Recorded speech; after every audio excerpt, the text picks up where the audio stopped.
ताज्या बातम्या पाहण्यासाठी महासंग्राम मराठी न्यूज चॅनलला सबस्क्राईब करा आणि अपडेट रहा। लक्ष्मण हाकेंचा प्रश्न, मनोज जरांगे पाटील यांचे थेट उत्तर। नमस्कार मित्रांनो, महासंग्राम मराठी यूट्यूब चॅनल आपल्या सर्वांचे स्वागत। राज्य शासनाला मराठा समाजाला ओबीसीतून आरक्षण देण्यासंदर्भात 1 महिन्याची मुदत दिल्यानंतर आपले आंदोलन मागे घेणारे मनोज जरांगे पाटील यांना ओबीसी नेते लक्ष्मण हाके यांनी सुरू केलेल्या आंदोलनासंदर्भात विचारले असता मनोज जरांगे पाटील यांनी थेट एका वाक्यात उत्तर दिलेलं आहे। पहा नेमकं काय म्हणालेत मनोज जरांगे पाटील। लक्ष्मण हाकेंनी वाडी गोदरीमध्ये आंतरवाली सराटीच्या विषयावरती उपोषण सुरू केलंय आणि त्यांचा असा दावा आहे की सगळ्या सोयऱ्यांचा अध्यादेश आणि कुणबी नोंदी संदर्भात काढलेले सगळे शासन निर्णय रद्द करायची मागणी आहे आणि ती मागणी घेऊन त्यांचं उपोषण करतायत। उपोषणाचा आजचा 5वा दिवस आहे।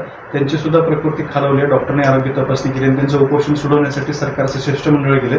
त्यात भागवत कराड, अतुल सावे आणि संदीपान डोंगरे यांचा समावेश आहे। मग काय आता लोकशाही ज्याला ज्याला अधिकार आहे त्याप्रमाणे ते हे जातील त्याच्यात काय मोठा विषय। आम्ही तेवढं त्यांना विरोधक कधी मानलेलं नाही, त्याच्यामुळे त्यांच्यावर काय उत्तर द्यायचं आहे ते लोकशाहीप्रमाणे चालू आहे। त्यांचे जे आरोप आहेत की सगळ्या सोयऱ्यांचा अध्यादेश आणि कुणबी नोंदी संदर्भात काढलेले शासन निर्णय रद्द करा।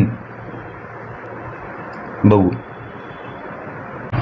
मराठा आंदोलनाचे नेते मनोज जरांगे पाटील यांनी राज्य सरकारला 1 महिन्याची मुदत देऊन आपले आंदोलन स्थगित केलेले आहे।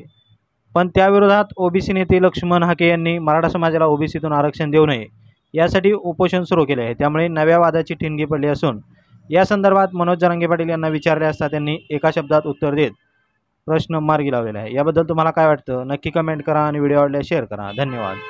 आपण जर हा व्हिडिओ यूट्यूबवर पाहत असाल तर आमच्या चॅनलला सबस्क्राईब करा आणि फेसबुकवर पाहत असाल तर चॅनलच्या पेजला फॉलो करायला विसरू नका।